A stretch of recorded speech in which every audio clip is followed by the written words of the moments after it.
So, hello everyone. Welcome to today's webinar. My name is Aslak Höysten. I'm the Managing Director of Visp. I'm just going to find my document here that for some reason decided to go AWOL. Yes, here we are. I'm the Managing Director of Visp, as I said, and before the introduction of today's esteemed panelists, I will speak briefly about our organization. Visp was founded in Bergen in 2009 by, amongst others, the local artist unions, and I was appointed the following year. Visp is a membership organization that at first was regional, but currently has 1,700 members all over Norway. Membership is free, and members range from artists to curators, from gallery owners to art critics. Visp's main aim is to help the members with practical information and advice when it comes to production and mediation of contemporary arts. Annually, Visp hosts between 25 and 40 workshops, both online and in real life, on subjects as varied as how to do your taxes, transporting artworks, writing applications, using social media, building art crates, and so on. Pretty much all of the workshops and assistance is free, as Visp is funded by the Norwegian Arts Council, the City of Bergen, and the County of Vestland. Visp also provides discounts at various suppliers to its members, and you will find information on application deadlines and links to Norwegian institutions and spaces at visp.no.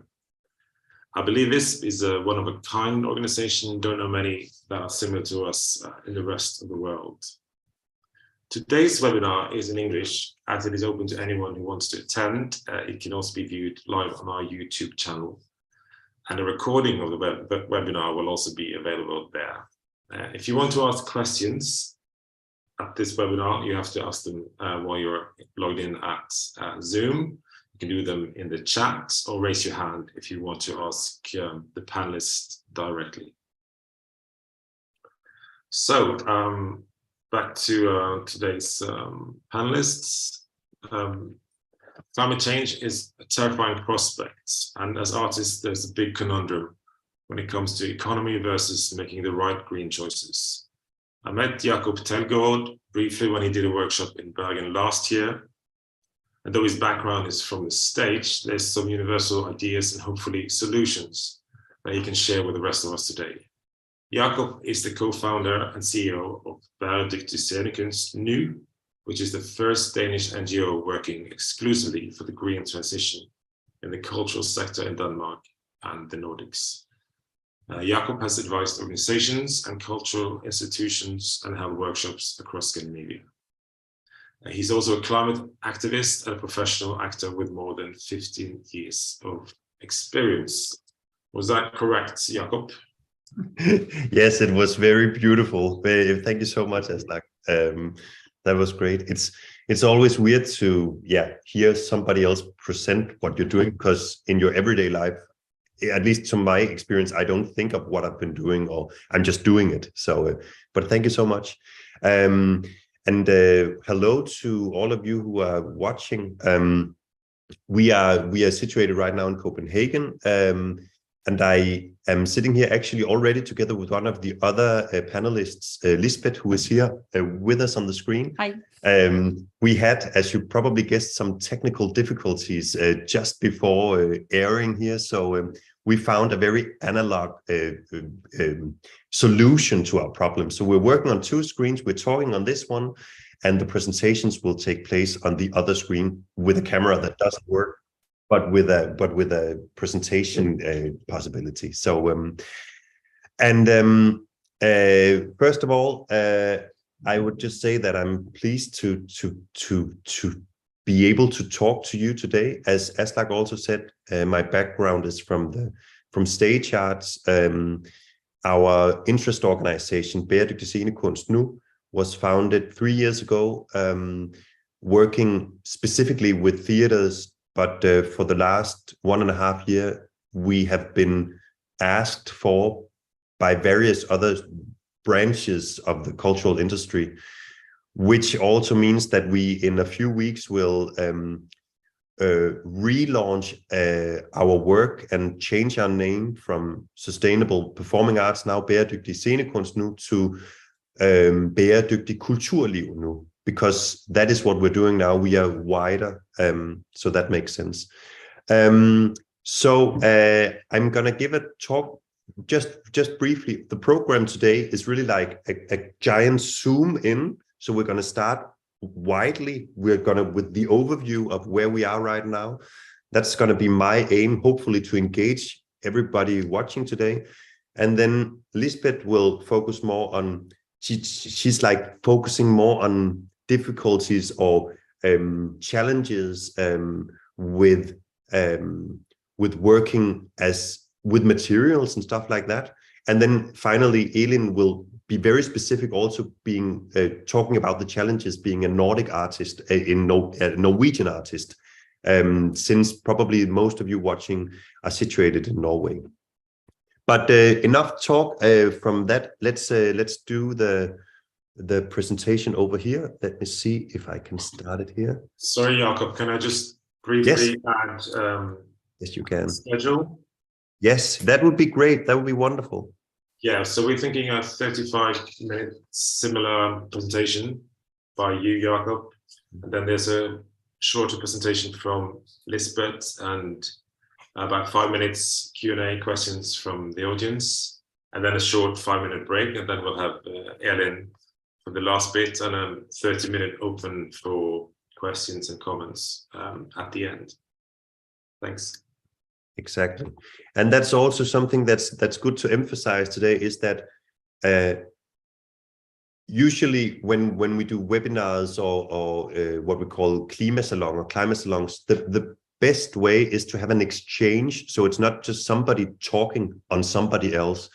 It's really good with an exchange. So whenever you have questions along today's program, please write it in the chat. And when we have the Q&As, ask all the questions you have, and there are no stupid questions. There's basically just probably me, Elin, and Lisbeth trying to answer the best we can, and that might be stupid, but you know, that's how it is. We're in this together. So please just ask your questions. That would be wonderful. So here we go. Yes, let's see. This works great. Yeah. So the title of today's workshop is Working Green Sustainability Within the Arts. And first of all, I'm just going to talk briefly on who we are. If you are sitting and laughing right now because of this picture, that's great, because this looks like Wham or Modern Talking or maybe even Norwegian a-ha. But this is the photographer who just loves working with us, and she was like, please go 80s style. So that's what we did. But to be more serious, we are an interest organization working with the green transition specifically in the cultural sector. We have been doing a lot of political lobbying the recent 6 to 8 months, because we could see there was an opportunity to actually raise some funding and awareness that could lead to creating a Danish Center for Sustainable Action within the cultural sector. And that finally succeeded. So now there has been found some seed funding for a national center for sustainability in the cultural sector. That's what we were very pleased about that. And next thing is that everyone can then apply to host this center. And we hopefully hope to be able to host it in partnership with others. Then we advise within sustainable change of organization and operation. And that was from the very get-go, it was helping theaters, but now it's also helping concert venues, festivals, and museums with creating what we call sustainable action plans and climate policies. And then finally, we're also very practical, and that's where it becomes most interesting for us, at least. It is working on the day-to-day level with behavioral change within organizations, with artists, on how to actually very nitty-gritty change the way we behave, so we find some more sustainable solutions. Yes, and First of all, we have to be specific about what is sustainability. And Gro Harlem Brundtland said it very, very clearly. She said, en bæredygtig udvikling er en udvikling, som opfylder de nuværende behov, uden at bringe fremtidige generationers mulighed for at opfylde deres behov i fare. So this is what sustainability was in 1987, and this is what it still is today. So this is really about how can we live and exist today? How can we prosper? How can we create our art, in this case, today, without hurting tomorrow, without hurting our children or our children's children? And sadly, it's not only about them anymore, it's also about how can we prosper today without hurting other live beings or people today, because the climate crisis is already here, and the global south is suffering from what we are doing today in the West, at least. So we really have to walk carefully. So to us, bærekraft, we're working on 4 levels. So first of all, it has to be holistic. That's what we call helhedstænkende bæredygtighed. It means that we are specifically focusing on climate sustainability, but we cannot not also see the social sustainability and economical sustainability. That intertwines, that works together. But we really have to look at everything on a holistical level. Then we're working with what we call fact-proven sustainability, because that's what we hear every time that people, artists, cultural institutions reach out to us. They say, we need to know that what we're doing is fact-proven, that it is best. So that's why we really engage with different climate scientists also to document, is this the right way to go? Is this fact-proven? And then it has to be economically sustainable. This is something that we can really see is a challenge in the cultural sector, because we don't have so much money in the cultural sector. I know for a fact it's a little bit better in Norway than it is in Denmark, but still artists have always worked with not so many resources, trying to be creative within a limited boundary. And in this case, it's also looking at, is it maybe even possible to make some savings on sustainability? And we can see it actually is. So to put it very short, you can say that working sustainable sometimes mean that you have to invest in something that will change your everyday behavior. But it means, on the other hand, that that you'll save money every day, because you're not using so much money on energy, because you found some more suitable solutions where you don't spend so much money on your everyday budget. And then finally, it has to be focused sustainability, which means that you have to start where you can really create some change. Sometimes we see that you can use too much energy on just changing your plastic cutlery and plastic cups to something that's that's more sustainable, which is great. It's important, but maybe it would be even better to look at where have you how do you transport yourself? I'm going to talk about that later on, so let's not hang on it right now, but I'm going to talk about where to put your focus right now so you can really create some results immediately. So the big question is, why should culture and arts be at the forefront of the sustainable transition? This is a question we asked ourselves 3 years ago, and a question that we keep on asking ourselves every day.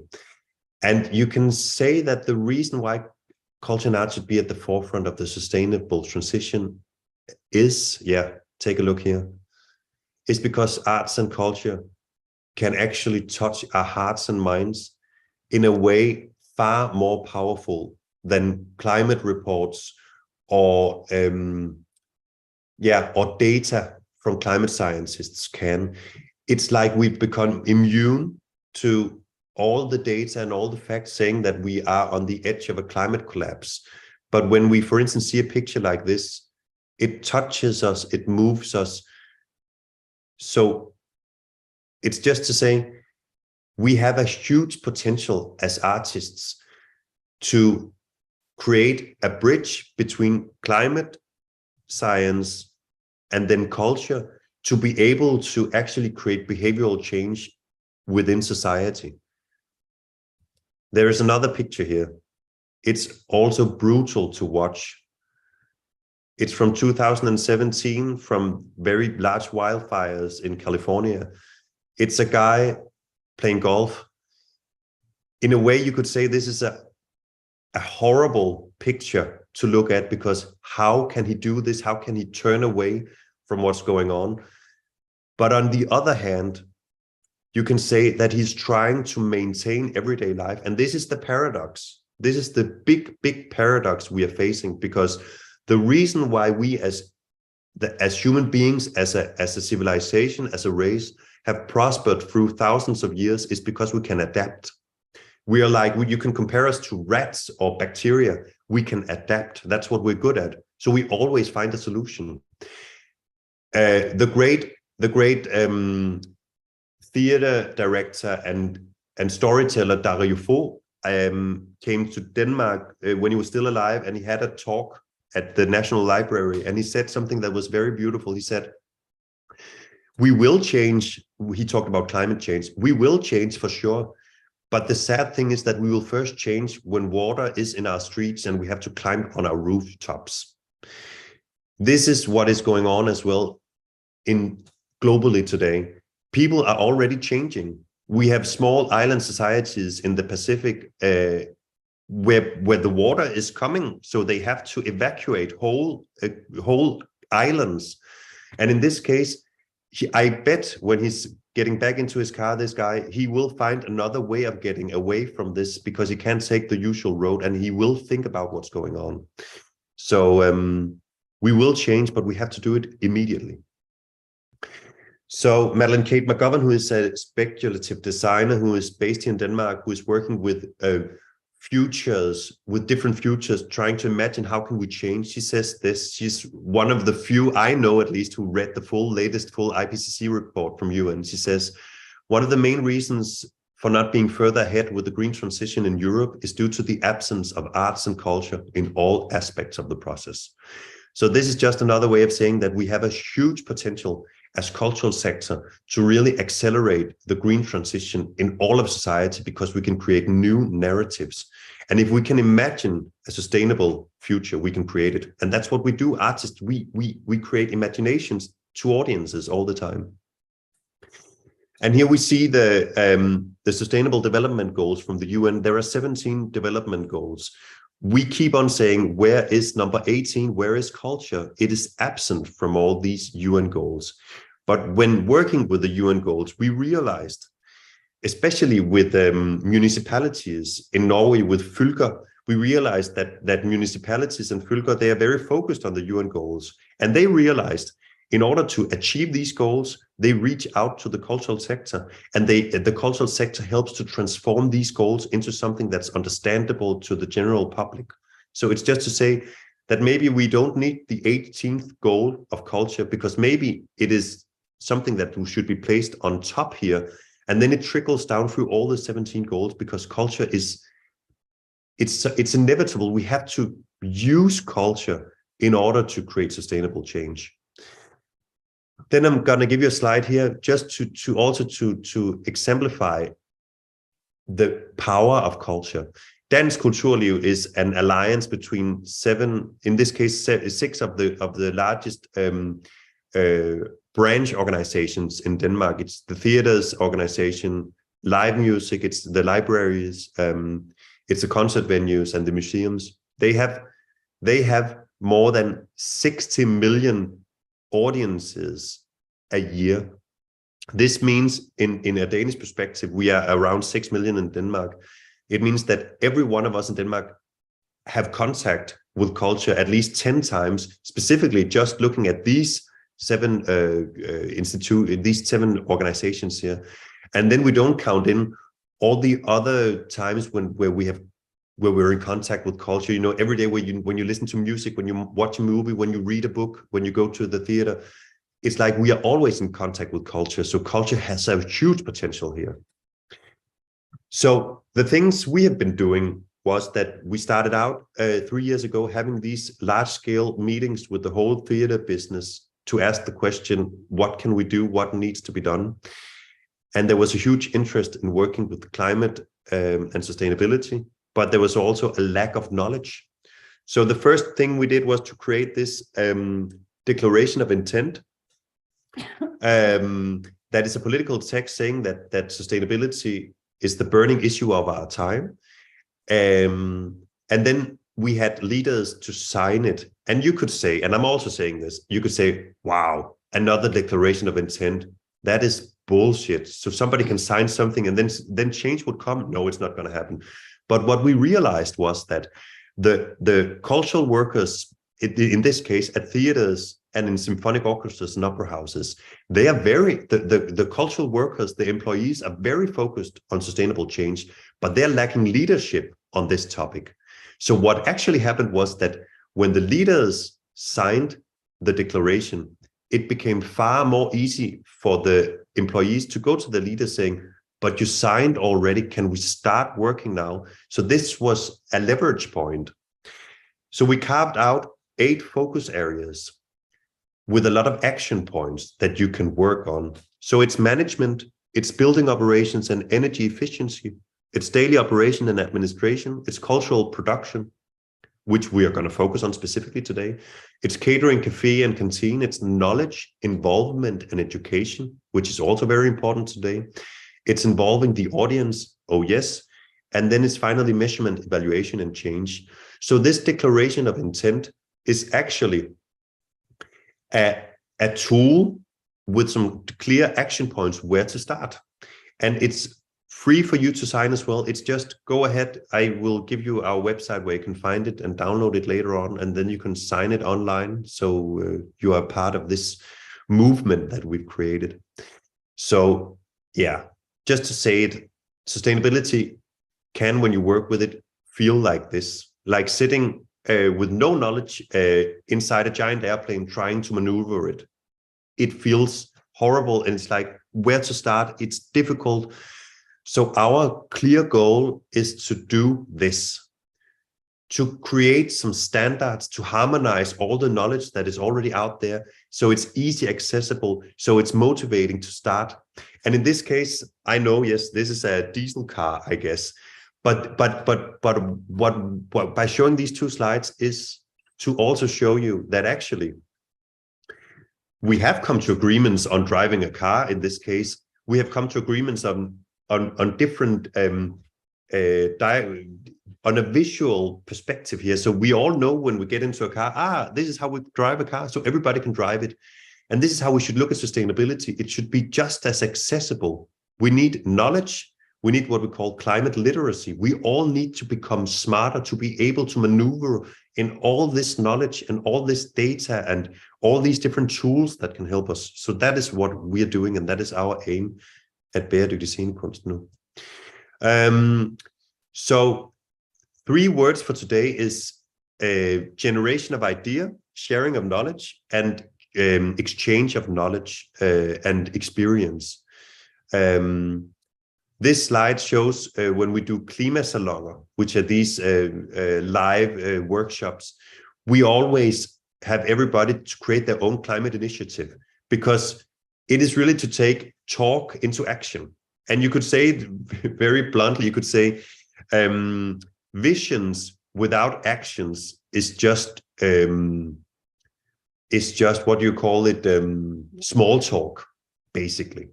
So you have to take your visions and turn them into action. Yes. Some of the change we've created a sustainable production guide that more than 200 cultural organizations are now working with. 110 theaters, opera houses, and symphonic orchestras have now signed our declaration of intent. We have 50 cultural institutions that goes all the way from museums to concert venues to theaters are now a part of, we created a digital platform and knowledge hub called rethinkscenekunst.nu. You can find the address later on in the presentation, where we have a climate calculator specifically designed for the cultural sector. And then we've created more than 250 climate initiatives. Most of them can be found at the Knowledge Hub. So it's basically saying there's no copyright, but there's the right to copy. So you can go in there, see what are other artists or cultural institutions doing, and you can basically copy their climate initiatives. Or you can grab the phone, call them, and ask them more specifically, how did you do this? How did you implement this new initiative? So working with sustainability, we've carved out 6 areas that we need to put focus on. So it's knowledge, læring og viden, it's tools, it's to look at the economy, it's to look at time, because sustainable change requires extra time. And it's looking at structure. How can you create a sustainable structure about your cultural production? And then finally, it's also rules. How can we encourage the political decision makers to create some rules or standards that will encourage all of us who are creating culture to work faster? A good example here is that the organization Julie's Bicycle from the United Kingdom, who we are working very closely with, they have more than 15 years of experience also working with Arts Council England. This means that everybody who is applying for funding from Arts Council England, they need to live up to some sustainable standards in order to receive funding. This means that whatever you're applying for funding for, it could be applying for funding for your everyday work at your museum, or it could be applying for funding for a specific production that is not working around sustainability, putting a narrative on sustainability. It doesn't matter what you're creating, you have to live up to these standards. This is something that's very interesting. And we hope that, for instance, Kulturrådet in Norway could accelerate on this work. We are seeing a lack of enthusiasm there, sadly, but we have different partners, for instance, Klimakultur in Norway, who are trying to lobby their way into creating more enthusiasm about sustainability, also within Kulturrådet in Norway. So sustainability, you could put it into 4 columns here. One thing is carbon, that we have to lower our carbon impact. You can approach that by measuring your carbon footprint. That's one way of doing it. Then circularity is another column. It's about reuse and reduce. It's about using more reused material in your production, and also about saving all the material you've been using so others can use it afterwards, so you don't throw out. Then it's about practice, about looking at best practice from others. This is where exchange knowledge, where exchange of ideas and experience really comes into place. So this is about looking at what are others doing, what is best practice with operation or production. And then finally, it's looking at progress. In this case, we're working very closely together with what's called Theatre Green Book, which is a very extensive tool, also created in the UK, with clear baseline, intermediate, and advanced standards on production and operations. We just translated the Theatre Green Book into Danish, and hopefully we'll see it translated into Norwegian soon, because this is a very helpful, a very useful tool that says at what time in a production, for instance, that you need to take certain decisions. So it's really like a roadmap. The 4 largest areas of climate impact within the cultural sector that is touring, it's buildings and operations, it's scenography and materials, and then finally it's audience transportation. In a way, you could say it's not, as cultural creators, it's not our responsibility to decide how the audience transport themselves, but it is very useful if we can encourage audiences to travel differently. So, this is just a brief slide on the platform Rethink Scenekunst Nu. We're using the methodology from Julie's Bicycle. We're using Theatre Green Book standards, and then we're using national emission factors in our carbon calculator. You're very welcome to go into Rethink Scenekunst Nu, and you can for free log in and have a profile, then start looking for climate initiatives that you want to implement, or writing your own climate initiatives. This is just also briefly to see how it works. You can log in as a solo artist, or as a theater, or as a concert venue, and then you can measure on your buildings or on your events, and you can measure on energy, water, garbage, transport, or materials, and that will create a climate report. But you can also, which is more interesting, as what we think, is you can look at which climate initiatives do I want to start working with. So it's not just about measuring, it's about real action. I'm gonna skedaddle over this. This is just a slide saying how much the UK tool, Creative Green Tools, created by Julie's Bicycle, how much it has changed the cultural sector in the UK. I will be sharing the slides with you afterwards so you can look into it. But this is just basically, it's a slide saying that by measuring your carbon footprint, you can easily lower your carbon footprint, and you can save energy, which means then you can save money, and you can use that money on creating more cultural production. So what could a cultural institution do, or what could an artist do? First of all, we encourage everybody to create a climate policy for your work. And we have templates for that at our website. And you can create an annual climate action plan where you decide which climate initiatives you want to implement. And then finally, you could create a baseline analysis of your climate impact by using a calculator. These are 3 different approaches to start working with sustainability on a practical level. I'm also going to scoop over this one because of time, but this is also something that just defines more specifically. This is like looking through a year, through a season, that you start out with creating an action plan, then you follow up during the way, and then finally you evaluate your plan and you set out new goals for next season. This is just a view on what a template for a sustainable policy looks like. This is also free to download at our website with various questions you need to answer in order to create your own sustainable policy for your work. And then there's also this is an example of what an annual action plan looks like, where you carve out. That's what you see on the left of the screen. You carve out which focus areas you want to work with, and then on the right side of the screen, you look at how to specify each focus area. So in this case, you can see that we have focus area 1. It is to create a baseline, in this case for the energy consumption for a theater. And on the left, on the right side, you see that this specific focus area is carved out into, in this case, 5 different actions that you need to follow through. So this is basically just saying we need to be specific. We need to become nitty-gritty with who is responsible for that specific action. What is the deadline? Is there a budget to it? What is the key performance indicator of this? So I guess if you're a solo artist working, this might be too much of a work and we should approach things from another direction. But if you're a larger institution, this could really be helpful. This is also templates that are free to download. This is also just saying that by measuring your carbon footprint, by creating a sustainable policy, you can really lower your climate footprint. This is a small project theater that is touring around Denmark. They're called Mærkværk, and they minimize their climate impact with 70% over 2 years, which is really impressive.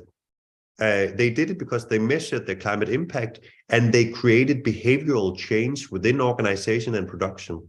So it's just to say it is possible really to create an impact here. So this is just to say that ideas come when people meet up. We're talking about this idea of a hive mind. When we meet together, when we talk, when in this case, when we have climate salons, where we meet together in the same room, share climate initiatives, ideas spur. This is one idea that came out from a climate salon. So if we were to look at an annual carbon budget, we could carve it out into different areas. One area could be audience travel, one could be daily operations, one could be cultural production. So if we have an annual carbon budget, we cannot overdo that budget. We have to stay within the limits of that budget. But one thing there could then be to, in this case, when we look at these three, audience travel has a huge climate impact. If we then could encourage audiences to travel more sustainable by, for instance, creating partnerships with local public transportation contractors, maybe it would be easier for audiences to travel by bus or by train instead of taking the car, or maybe it could be car sharing. All that could lead up to that we could lower the impact of audience travel, which could enable us to continue our cultural production. In this case, an example could be if you're an opera house, you would have different artists from around the world to come and play with you. And if you had to be sustainable, they couldn't come anymore because they would be traveling from far away. And then you would extend your annual carbon budget. But if you could lower your budget on operations and audience travel, it would still be able, you would still be able to create really, really good quality cultural production, because becoming sustainable doesn't mean that we should stop producing culture, because as I said earlier, we hold the key to the sustainable transition in society in general, because we can create new narratives. So this doesn't mean that we should stop producing culture. We should just change behavior along the way. So recommendations here. You can learn more about sustainable production at Theatre Green Book, or you can visit our website. I'm going to give you the address in a short while. It's called bæredygtigscenekunst.nu, where you can also find the Danish version of Theatre Green Book. You could identify which sustainable actions you are already doing, because most of us artists are already working sustainable because we have a limited amount of resources. So we are already thinking in sustainable solutions. And when we identify these sustainable actions, it encourages us to do even more. So this shouldn't be the story about, oh, wow, we have to climb this mountain, we are at the bottom and we haven't done anything sustainable at all. If we identify what we've already been doing, we are on the way. Then we should decide what climate initiatives we want to implement in our work. And again, you can find inspiration on different climate initiatives at Rethink Scenekunst Nu. And then finally, what is most important, and what I also hope could be one of the goals for today, is that we share knowledge, best practice, and case studies with each other. So this is really also the story about talking to your neighbor, talking to other colleagues that are working in your area, realizing what are they doing, how can you not only share knowledge, how can you share materials, how can you share ideas? Yeah. So all the guides and the templates you can find at Bæredygtig Scenekunst Nu. We have different templates. We have guides to sustainable production, sustainable scenography. We have a green writer that is very useful to use if you're touring a lot, if you're visiting other venues. You can send this green writer first, asking for behavioral change at that venue. And then we have a case study on sustainable production that could also be interesting to read if you're into that. So what is key? Knowledge sharing, partnerships, and relations. It's really, really important. So this is really about creating partnerships, and also to look at creating partnerships outside of the cultural sector. So in this case, we have been helping the municipality of Aarhus with, they really want to be sustainable within the municipality. So they decided that all the cultural institutions who receive more than 1 million Danish crowns a year for their institutions, they have to report on their climate impact. And what is interesting there is that they reached out to us saying, we cannot just demand that the cultural institutions do this without offering them something. So we created a network where they regularly meet these institutions to workshops and seminars where they talk with each other, where they share ideas, where they realize how they can help each other. So this is really about building better relationships. And this is what it looks like. And this is a picture that always makes me so happy, because this is what cultural transition looks like. It is about actually meeting people, creating actual change. What you see on these pictures are a variety of climate salons we've been having around the Nordics. The center one is from Reykjavik in Iceland, where we had a large seminar with 70 orchestras and opera houses from the Nordic region. And all the papers you see they're holding in their hands, that is their individual climate initiatives that they want to bring home to their cultural institutions or cultural production. So this is just a picture that makes me so happy, because we have to be able to maintain hope, but you could say that the price for hope is action. We need to act. We cannot just sit and talk anymore. So you can also use these QR codes for our guides on sustainability and also for the climate calculator. And you can always reach out to me through this mail address, and you can visit Rethink Scenekunst Nu, where you can create a profile and start measuring your climate impact or start finding climate initiatives. So as I just said, the price for hope is action. If we have to maintain hope, we have to act now. So, whoops, this was the presentation. Yes, I know it was a fast presentation, and it's like this. Whenever I start talking, I cannot stop. So I'm also trying to minimize, because I'm so engaged in this. I can just say finally that my personal motivation into this is that 3 years ago, when we created this interest organization, one of the reasons we also created it, me and my partner Christian, as you saw earlier on, it was from a personal view, because we both became parents for the first time there. And I know it sounds corny, but seriously, holding a small child in your hand, you just really become aware of how can we create a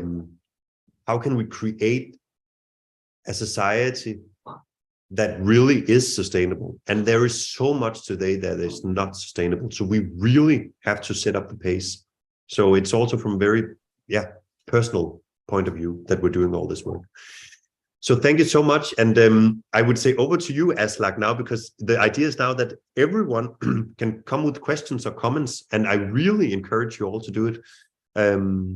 So over to you, Aslak. Yes, thank you, Jakob, for a brilliant presentation. It also made me think about my own workspace, my workplace, and how things that I do that may not be from a sort of climate point of view, but I'm kind of realizing maybe it's quite helpful to start thinking, what do you actually do at work? I made a little list while you were talking. One thing is like the online workshops that we do, that you don't have to fly someone in for a presentation or meeting. That's one thing. Another thing is we try to buy secondhand furniture for our office, public transport to and from work, trying to, of course, recycle our rubbish. And a small but significant part, no standby charging while we're away. But that sounds very good, Aston. Yeah. Do you have any questions, Ellen? Me? Yeah. I have many thoughts, but I can Do it later. Yeah, I can.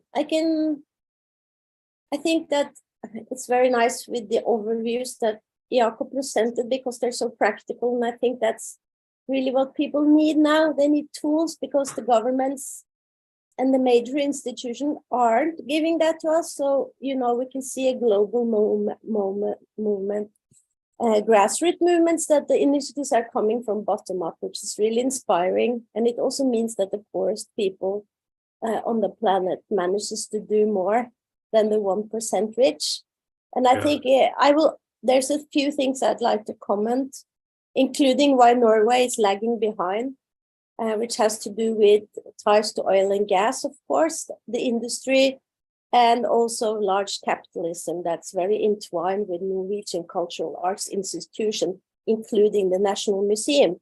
So we have some really difficult situations to get out of in Norway. So it's wonderful that the WISP and other grassroots organizations is taking the initiative, and we can talk about what we can do on a personal level, because it all helps, actually. And I think that we also need to talk about art travel, how we travel and how we recycle artworks. But I can, because that fits with, I think, Jakob's, is this really, how I think it's important to look at how also at least Nordic art educations, art and cultural educations, train us to be very imperialistic, we should go out in the world and own it, and we should have all these ambitions. So I think that it's been very interesting to change, kind of unlearn and change those perspectives and think much more local, and also thinking, if we make this work of art, can we recycle it, reuse it, send it around more instead of all these new productions? Because I'm sure you all as artists often think, why can't we keep showing this work or develop it further and send it around? Why does everyone have to be so new? So this kind of imperialistic new thing, which has this capitalist logics behind it, of course. Can I just add that Visp is launching a website soon called Leiga, where you can rent art, because another issue with the art world is that there's so many artworks, once they're being shown, they're just stuck in a renting space or the artist studios, so in the end the artists cannot really move within their studios. But it's a way of renting out artworks and hopefully eventually selling artworks and making an income for the artist. That's super important. But I think we'll just move on to Lisbeth. Sorry, please. It's just a brief comment. I think it's to hear this speak of Jacob. It really shows that we can work on many levels. And as you say, Elin, I think it's very important also to look at the educations and give the new artists tools to work with these things. It's very important that I will also talk about that in my speak about the lack. There is some lacks in the educations where we are not taught to think in this way. So I will talk a little bit about that. But I think it's a very important point also for the next generations of artists who will come. And I don't know if you remember this, Jakob, but when you were in Bergen, because I've forgotten about the name of the initiative. I think it's Shifted or something. Shifted. It's called Shifted. Yeah, I was just about to talk about that as well. Yeah, because that is very interesting. Maybe you can say something about it. Yes, I basically just know from what I learned in the workshop was that it's an initiative in Bergen where scenography parts from theatre and stage can be reused for free. Exactly. So you need someone to, of course, put it in a storage space and so on. But it's so it's really like a digital platform where you can look for scenography or materials and then borrow it. And in this case, we're actually working very closely. It's Shumi Production in Bergen who is creating Shifted, and we're talking with them about how can we expand this idea on a Nordic level. That's one thing. And another thing that I wanted to say also to you, Elin, is that touring, it is very difficult. So it's really about changing. How can we still tour? Because we have to tour. And I so agree with you, Elin, that there is so much focus still on creating new. You have to create new in order to get funding. You have to create new stuff. And this whole local thought is so important, because for many artists, I can say, for instance, in the dance industry, in the dance world, they have to have choreographers who are good, and they still are stuck in the idea that they have to come from the other side of the world, where it's like you also have to open up your mind and realize that we're already a global society, meaning that look in your local region. Maybe you'll find people from all around the world living in your local region with very much talent, instead of having them flown in from the other side of the world. So it's also it's a change of mindset. So it's just to say that that's important too. Yeah. And I ask, do you really have to go to the biennial in Bogota? You have to ask yourself some serious questions. It's a question here: how can we get the attention of the large institutions and funding bodies in order to create some kind of commitment from them? Exactly. Do you answer this now or maybe later? No, it would be great to answer it now. I guess in this case, we've been lobbying very hard on the Danish Arts Council from our very beginning of our work. and they have been very open towards us. But what they say is that they are not allowed, there is not legislation that allows them to set up some rules or regulations to encourage the art world to create change. So we need to change on a political level, which means that we have to reach out to our politicians, to our political legislators. That is one thing, at least what we're seeing in Denmark. And as I said earlier, I know that Kulturrådet in Norway, they are like very slow, and maybe there might be different reasons for that. So it's also to stimulate the dialogue. So in this case, we have had a great success with creating these dialogue meetings where artists and cultural institutions come and have a talk with the arts funding bodies and the So it's a mutual conversation where the arts institutions or the artists, they can say what they need, what would be beneficial for them in order to accelerate on the sustainable transition. So the funding bodies can learn that. And on the other hand, the funding bodies, they can say what their work is and where their difficulties are. So having this dialogue is so important. Yeah. And as a member of the Danish Art Council, I can say that we are working very hard on having that we are asking the politicians to make requirements for the Art Council. So people who apply for a project where they get more than 200,000 in funding, they have to make a climate report and measure the carbon footprint. Yeah. And we're working for that in the moment. Yeah. So that is very good. Yeah. So things are at least happening here in Denmark, but we really have to work across the Nordic region. So this is also about how can we help each other. So whatever we have of knowledge we can give to you, we'll just give it to you. And on the other hand, if you realize things that work with you when you are working with either a national funding body or a regional funding body, it's also to share that knowledge, because at least we can see on a municipal level in Denmark that because Aarhus have been moving so fast with sustainability, it suddenly becomes like a race to the top for the other municipalities in Denmark. They're like, wow, but Aarhus, they're good. So in this case, if we at least in Denmark can be at the forefront in the cultural sector in sustainable transition, maybe it will encourage Kulturrådet in Norway or in Sweden to go like, maybe we should do what they're doing in Denmark. So we have to inspire and encourage. Yeah. Thank you so much. I think we'll just move on to Lisbeth's, so we switch chairs now. Yeah. Now it make more sense that it says Lisbeth Burian over your. With the name that's true. Okay. So Lisbeth is educated as set and costume designer from the National School of Performing Arts in Copenhagen. She's the leader of the Working Grant Committee for Stage Artists in the Danish Arts Council from 2020 to 2024. Last year, she initiated a sustainability board in the Union for Danish Designers for Stage and Screen.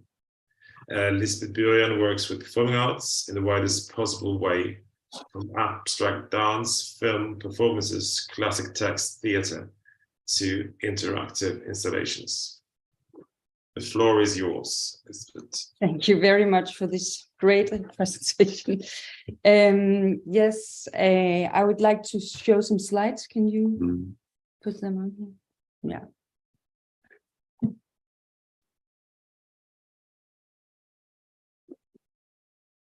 Yes. Okay. I would like to tell you about the transition that I have been going through during the last years and working with sustainable transformation. And this is the presentation here. Aslak already did this. And I want to go through different things here. I want to talk a little bit about the climate dilemmas and the worldview we have now.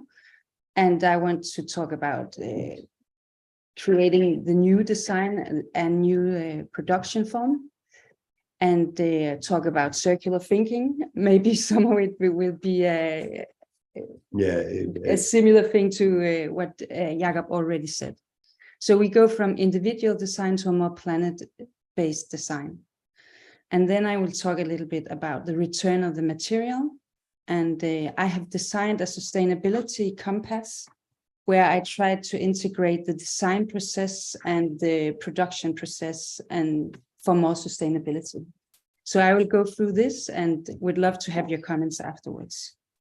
And then in the end, I talk a little bit about the artist's role in the future, and we can discuss what is the next steps. And I have some questions that I don't have the answers of, but maybe we can try to answer them together. Yes. As a set designer and costume designer, my work depends on a lot of people, craftsmen and decision makers in the theaters. And for a long time, I excused my business as usual attitude with, as a small artist, it's difficult to change the whole system. And who am I to take responsibility for a whole production? And I found myself getting more and more knowledge about the environmental crisis and only acting on it in my private life. I started at a master education in design method and sustainability at the Royal Academy parallel to my career. And it has changed my view at design and production processes and how we can affect the system. I understood that everybody is responsible and that you as a leader for the artistic concept have a big influence of the choice of material and the production form and the carbon footprint that a production leaves. In a few years, I believe a lot of requirements from the politicians will come. And we must reduce our footprint at the same, we must reduce our footprints. We need to act on our, we need to act on this and use our creative force to invent new production forms. And as you see here, it's this actually the same slide as Jakob showed. When we talk about sustainability, it's the triple bottom line. It's economically, socially, and environmental. Yes, okay. As a member of the board of the Danish Art Council, we have decided to integrate sustainability in our work. We hired a sustainability consultant to develop a measuring tool for carbon footprint in art production. In the council, it required that all artists that get financial support, as I told, for more than 200,000 kroners, that they need to make a carbon accounting. That is our goal, to have this requirement. This slide, it's about the worldviews. A French a scientific psychologist called Bruno Latour, he has made this model. You see, we have the old worldview where we have the local and the global as two different poles. And the new worldview is the earthbound, where everyone is connected on the same earth. Actually, he said that he describes when Donald Trump, he dropped out of the Paris Agreement.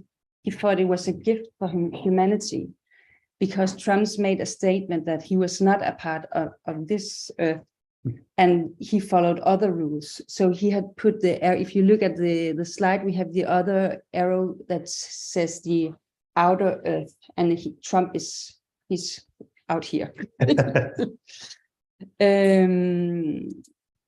And in Denmark, we also have a climate law. It says that in 2030, we have to reduce our carbon footprint with 70%. So it's in 7 years. And it also means that we have to start rethinking a lot of things. So ever since the human began walking upright, we have invented our surroundings, new tools, societies, ceremonies, stories, and systems. We have created a world that had developed our possibilities as humans, but we have now reached a level where where our inventions have left big footprints that have changed the natural balance in the nature. The COVID-19 lockdown showed us that we are interconnected and that it's possible to take action and cooperate when it's really necessary. In a very short time, we have developed a vaccine and distributed it worldwide. It may, in many ways, it left us with a feeling of hope and possibility to take action. And we could also see what the effect the lockdown has on the environment. So it's just I think it's important to look at these worldviews and from a bigger perspective. This is a mountain of leftovers from the fashion that is dumped in a desert in Chile. And for me to try to understand the climate crisis in different ways, I want to show you this, the planetary boundaries, this next one. The climate scientists have made this model to show us the environmental condition on the planet. They have divided it into 9 different parameters where it's possible to follow the different levels. The green levels shows us it's where the parameter is in balance. But if we go to the green or even the red, it says that we get more and more out of balance. If we are in the red limit at the very end, it's the tipping point. And at that point, it's not possible to go back. It's the point of no return. So it's like we cannot make it into a balance again. If, for instance, you look at the ozone parameter, you can see that it's very low, and it's because that we have the requirements in the 80s. So it actually was possible to change this development. And you see that the climate change it's in the yellow area. And here you see the 9 different parameters. Then we have this, it's the donut economic model, and it's made by the British economist Kate Raworth. Her research is focused on rethinking global economic development in the face of planetary boundaries and extreme global inequalities. The planetary boundaries you see in the outer circle, and in the inner circle, you see all what is necessary to maintain a good life. And her idea is that we should try to have all humans to be in the green circle, so we share the resources we have and don't use more than we need. And it's just to say, to show a model of a simple way to illustrate the goal we go for. Yeah. And then I have this quote. It's also about the holistic thinking, that the whole exists in its manifestation in the parts, and the parts exist as an expression of the whole. And this slide, it's to show the old way of think, that we don't recycle anything, that we just pollute and go on with the next thing, and we should try to make a more circular way of producing and thinking of materials. So if you look at the blue slide, you can see when you reuse, you of course use less materials, and the circle is, you're circling the materials. Okay, let me see the next slide. And there's also the 5 R's, and it can be used as inspiration, that to refuse and to reduce and to reuse and repurpose and recycle, that we have to have these in mind when we make our new productions. So really think about how can we get a bigger life for the materials, and think about what should happen with the materials afterwards. Yes. In the Scenographers Association, we made this group for sustainability, where we wanted to change the way of working, and we made I'll just find it.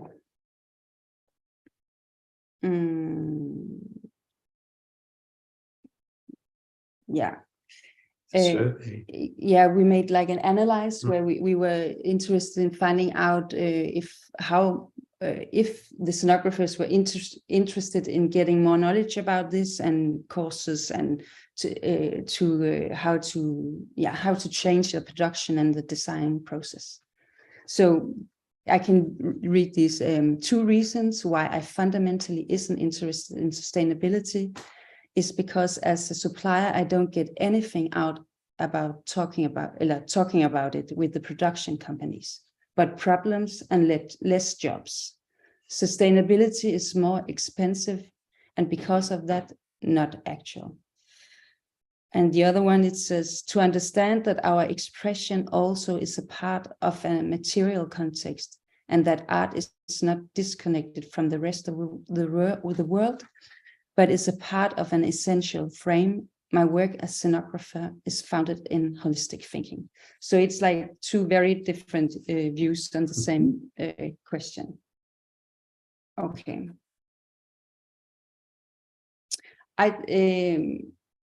If we take a look at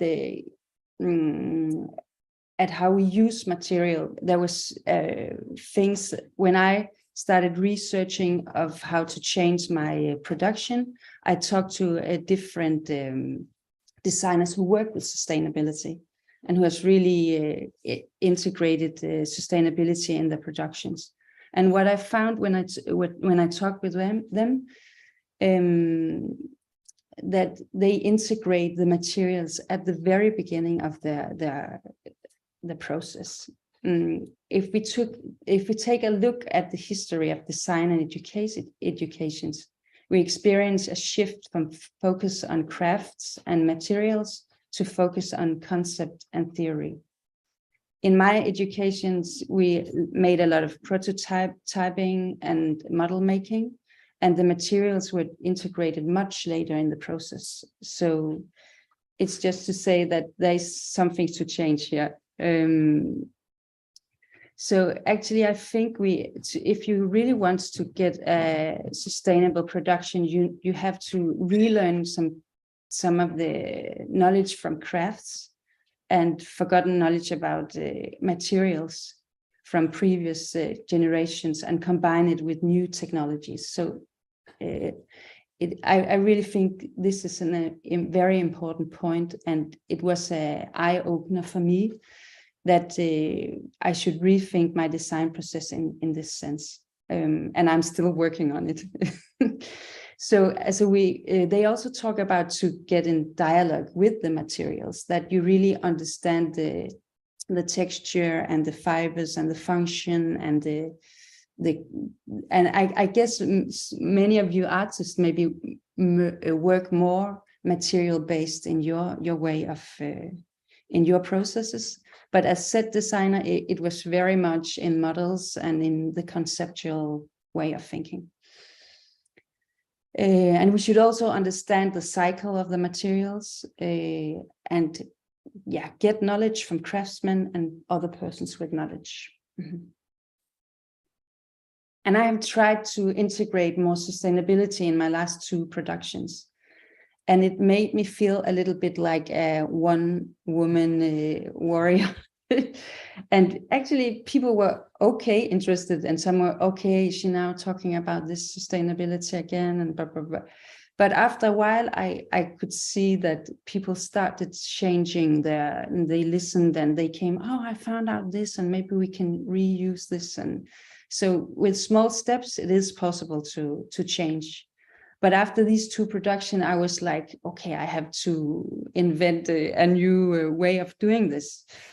And then I designed a sustainability compass. And I made this just to make it, to visualize the process that the artist is having and the process that the museum or the theater are having. So where you cooperate. So I will show this to you now. Oh, I go one back. Yeah, here it is. In the middle, we have a star, and it works for sustainable stage art. And we have all the 5 R's here in the middle. And if you look at the outer circle, it is all the meetings you have with the institutions. The first here at the top, it's the first meeting where you talk with the chief of the theater and about the task and the economy and the team that is for this show. And at that point, you have to ask if the theater has a green standard. Do they have a policy for sustainability in this theater? And it's the things that I, as a designer, needs to know. And then we go to the next part. I call this krop. It means body. And it's because I want the design process to be more physically, and it needs to be more practical, and that you work very much from the form to the content. It comes afterwards. So I call this discover. And the next, it is a concept meeting where you explain your first brief idea and is it possible to do like this and this? And again, you decide with the theater what the green goals should be for this production. Should it be in the costume design, or should it be in the set? Because sometimes it's not possible to do it all over. So this could be a way to put a united goal. The next process I call the heart, and it's where I, with the director, find out what the performance should be about, and what is important to tell with this story. And then we have a meeting again where we show a sketch.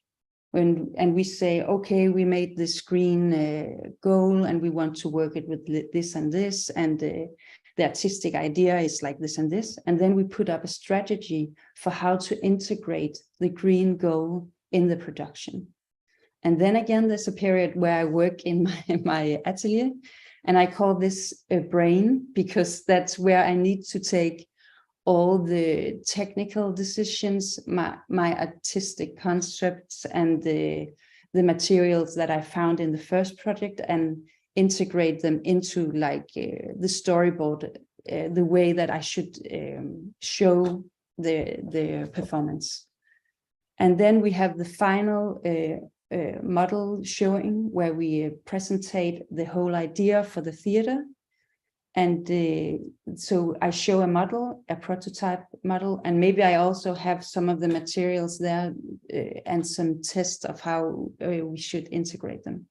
And here we make a green plan that is integrated in the production plan.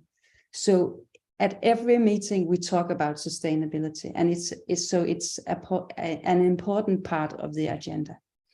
And then we have the next part, it's called hand, will, and crafts. And it's because at this period we need to deliver, we need to make the concept and make it real. So we work with the craftsmen and the tailors at the theater, and we try to integrate all the ideas and the green goals that we agreed on. So you as an artist, you have, of course, the artistic goal, but you also have the green goal. So you have to measure these two things and be a guide. And I think it's very important as artists, as I said in the beginning, that maybe you can feel, oh, who am I to?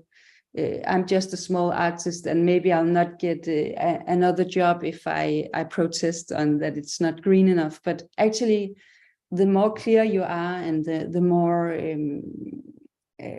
specific you are about the goals you want, also the green goals, actually I feel that it helps the institution also to work in a specific way. And I think you have a responsibility also for these things as an artist.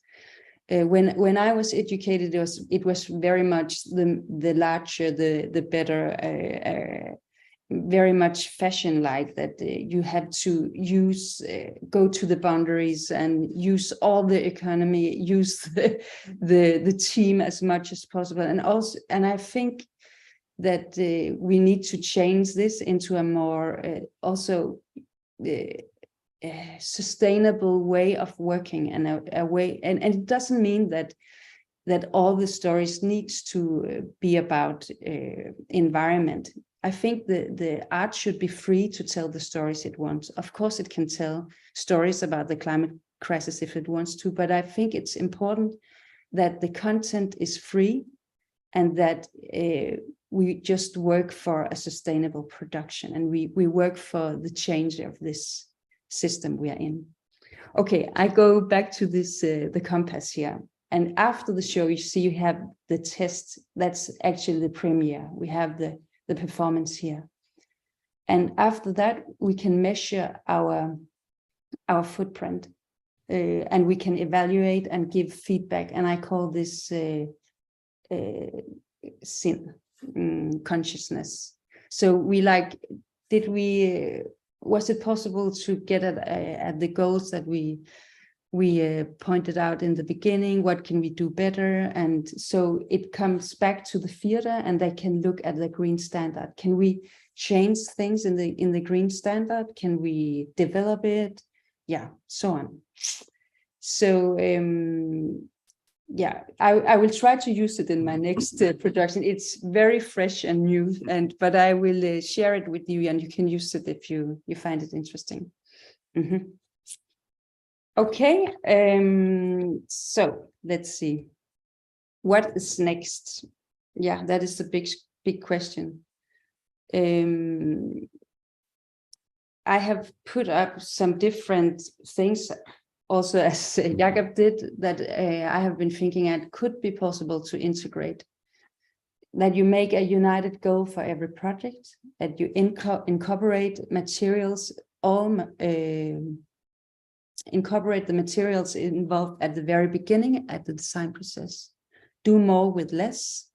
Think about the flows of material. Design for separation.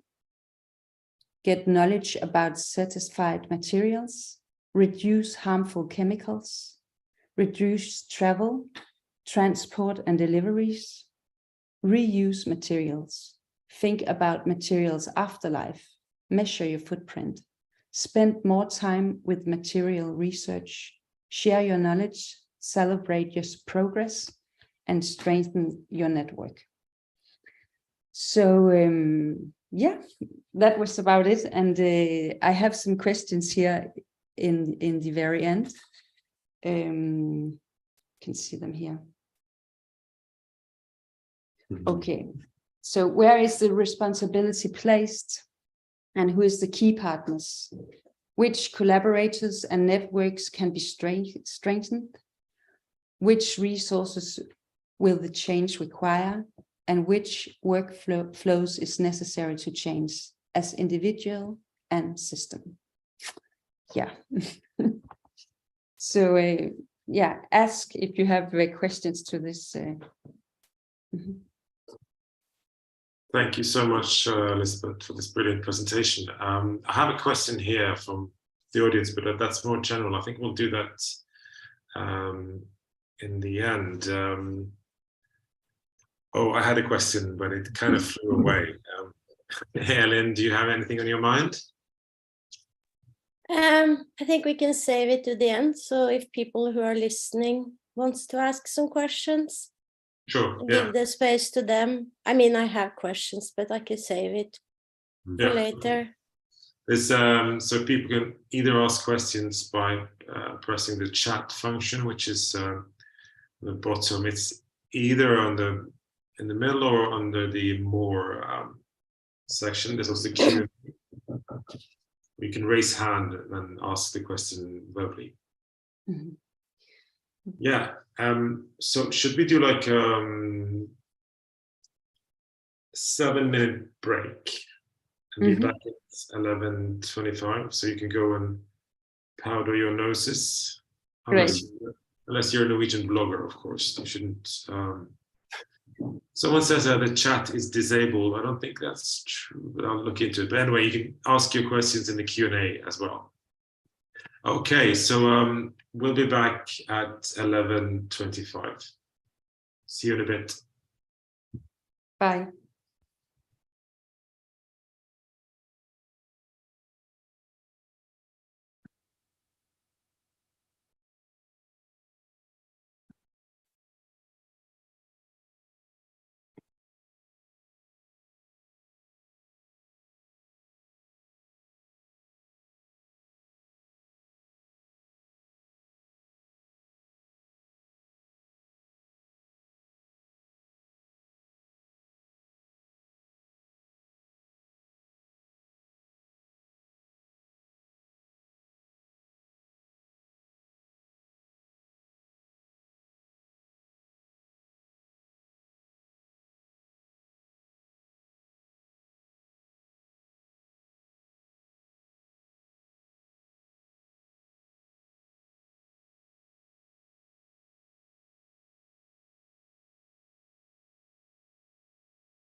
So we are back and ready to start second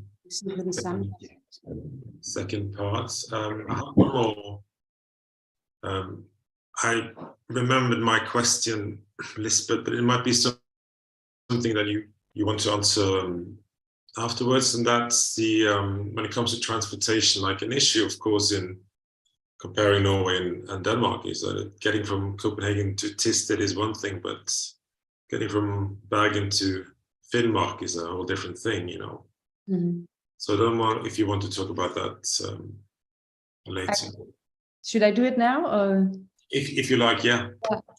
I think when we, for instance, have residences and meetings, we should find out, is it possible to meet for more than one day? So we like incorporate different activities. So it's not just flying, that we really think about the cultural exchange when we move. And all the meetings we can have online, we should have them online. And of course, it's the best to just have meetings where you, it can be difficult to really develop things online, I think. Often you need to be in a specific space, and you need to have your senses open to really develop new stuff. But I think we can think about that the residences we have is involving with the locals, is really a cultural exchange, not like being a tourist in a part for a very brief period. Another example, if I can add to that, is just that we've seen great examples of, for instance, Helsingborg Symfoniorkester. They decided that they would not have any of their conductors been flown in just for a specific production. So they wanted to avoid flying, but that was very difficult because some of these international conductors live very, very far away. So they realized, okay, we need to change the system here, which means that different symphonic orchestras in the Nordic region, they really want to boast that they're very special having this or that conductor. But if you change that method and attitude, saying, wow, we're getting this conductor flown in from, let's say, Argentina, he will then play 6 months in the Nordic region, visiting the different symphonic orchestras. So he will have a large scale residency in the Nordic region where he will give seminars and workshops to local people in the different cities he reside.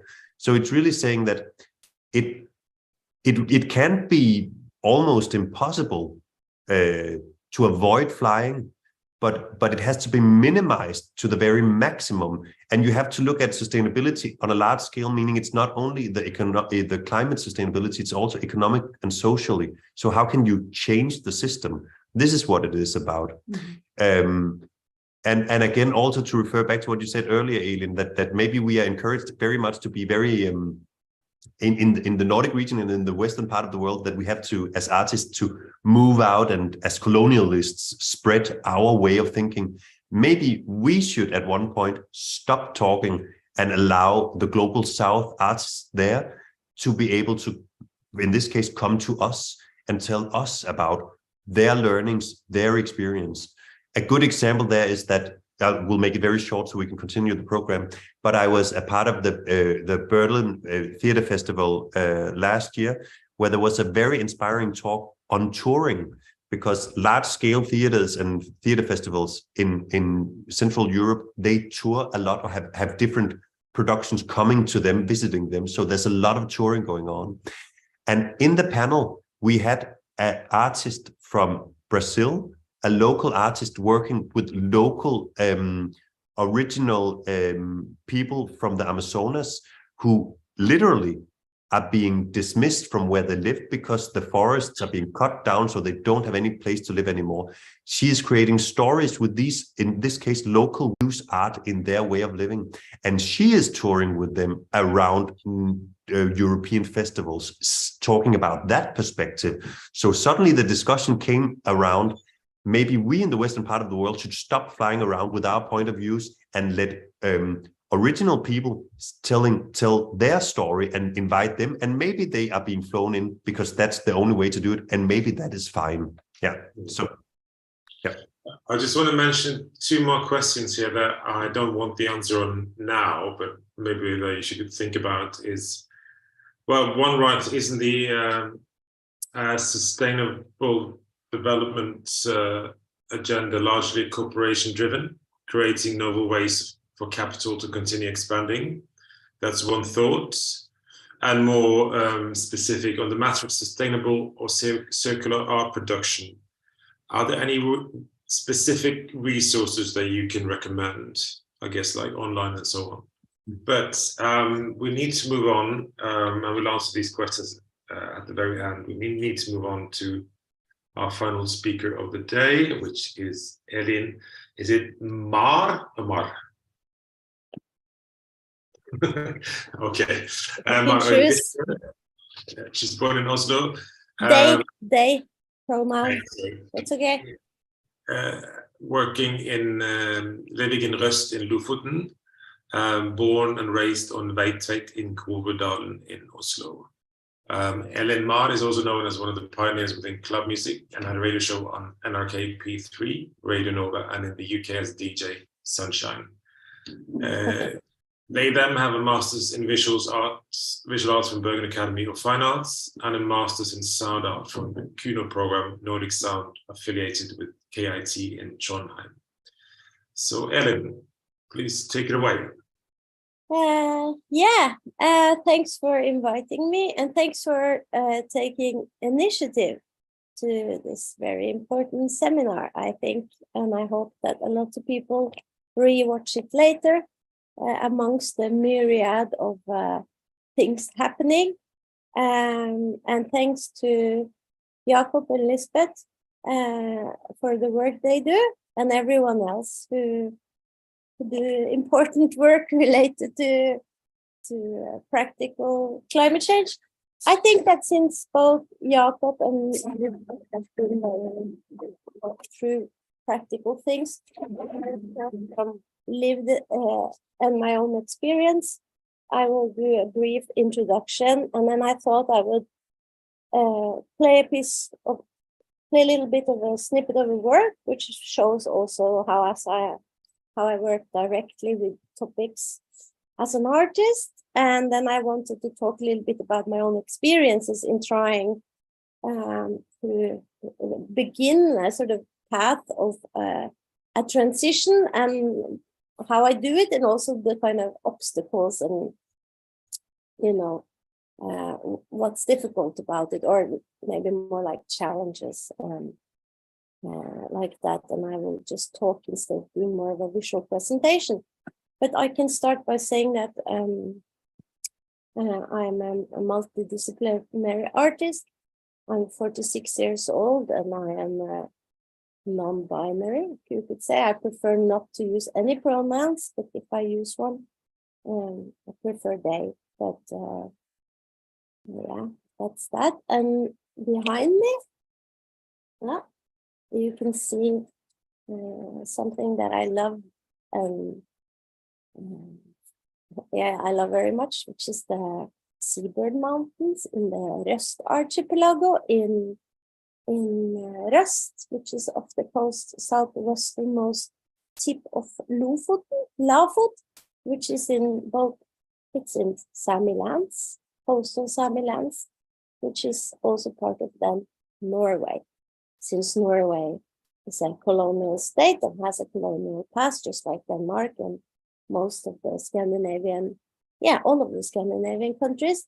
So I would like to acknowledge that, which I find very important. I'm very grateful that I can live on Røst, and I've been living there permanently since 2014-15, and before that working there since 2000. And right now I am situated in Bergen, which I came here by trade because I'm working on a public art project which is called Jennaguati, the listening turf hut. It's a project that I can show you a picture of, and then I'll move on a bit. But I'm an artist, and I'm a composer and a poet. I also am an activist, or I prefer calling it earth and water defender, because sometimes I feel that the media and the world uses activism in a kind of negative way, or maybe in a kind of slightly criminalizing way, which I find problematic. So climate activists become extremists or terrorists or something like that. Recently, I was just reading a Norwegian from the NRK, the Norwegian broadcasters, a review of the new Greta Thunberg book, and the critic was very skeptical because they felt that Greta Thunberg was sort of radicalizing, and I think that as a singular artist, sometimes you feel that people see you as some kind of extremist when you are just trying to do some steps to become more green. And I think a little bit still here in Norway and Sápmi that we are slightly seen as extremists when we ask people to stay on the ground, not fly these things, and touches people's privileges very hard. So it can become very personal and people get quite aggressive about it. But let's hope that now that the world it's on the edge and it's becoming increasingly more acute, people will wake up and understand that we are not trying to make your life more difficult. We are just trying to take a collective responsibility on our own behalf of the situation we are in, and an extremely privileged position in the global north, where we are really starting to feel climate impact, whether you are a reindeer herder or you are an artist living in the are a farmer. You can really tell, you can really feel how climate is starting to impact your daily living and also what makes your income. So it's happening here too, but the global south is of course extremely much more affected, and we see that happening in Pakistan, and we see it happening with the wildfires, and we see it happening with drought and so forth in Kenya. The list goes on, so I'm not gonna list up these things because it can be so overwhelming. So I wanted to be a little bit more inspiring, maybe not talk about everything you have to do, but try to inspire you to make it fun in a way, and organize yourself like Jakob and Lisbeth and also Visp is trying to encourage that we do together, because if you do it alone, you can become very depressed and overwhelmed and apathetic. And that's of course what we want to avoid, because of course I feel that every day, very overwhelmed. How can I, little me, do something? So, but we are not meant to do things alone. We are meant to do things together. And it's this neoliberal logics of the singular you, and also kind of hierarchical, patriarchal, colonial and imperialist, the big you, the big ego. We need to move away from that to understand that we are a group of beings on this earth, and we have a collective responsibility to look after the future and the planet's future, and the people in the global north who are responsible for more of the, for much of the situation we are in, and some of the biggest nations need to take a larger responsibility, and that includes us. And of course, it is the 1% of the richest people on earth and the big capitalists that are the most responsible. But I think that if we all do our part, then that will help. And that's what we need to do, even if it's small steps. So we need tools. And before I start to talk a little bit about what I do, I just wanted to play a tiny little bit of work, because most of my works deal with loss of biodiversity, climate change, climate sorrow. And I don't intend that to happen, but because I think of it every day and every night before I go to sleep, and in that sort of group of subjects, exhaustion, healing, rest, social justice, global south versus global north, racism, LGBTQ plus issues, all these are a bit intertwined for me because they do look different depending on your privileges, and if you have melatonin-rich skin, or your gender orientation, or these things affect also how you can deal with, or your abilities, deal with how you can take changes also, and your economic privileges. So you can't ask everyone to do exactly the same. You can ask a Nordic artist who have flown a lot to stop flying, but maybe you can't ask an artist from Pakistan who never flew not to fly. So, or can we, so these are things that I think, and I think about a lot, which is a kind of social justice perspective, and asking the question that I keep asking myself, can everybody do this? And if the answer is no, then I need to look into myself, because why should I take a privilege to do so when someone can't? Or even worse, it actually will affect other people's life and other children's life and other artists' life to the worse, and also the animals and the plants and insects and everything that lives there. But to move a little bit to the arts, since we are within the arts and culture here, I wanted to tell you very briefly about the project I'm working on, which is called Soundscape Røst, which has been for almost 13 years now, listening to climate change and also coastal culture in the Røst archipelago, which you can see behind me here, and those seabirds right there in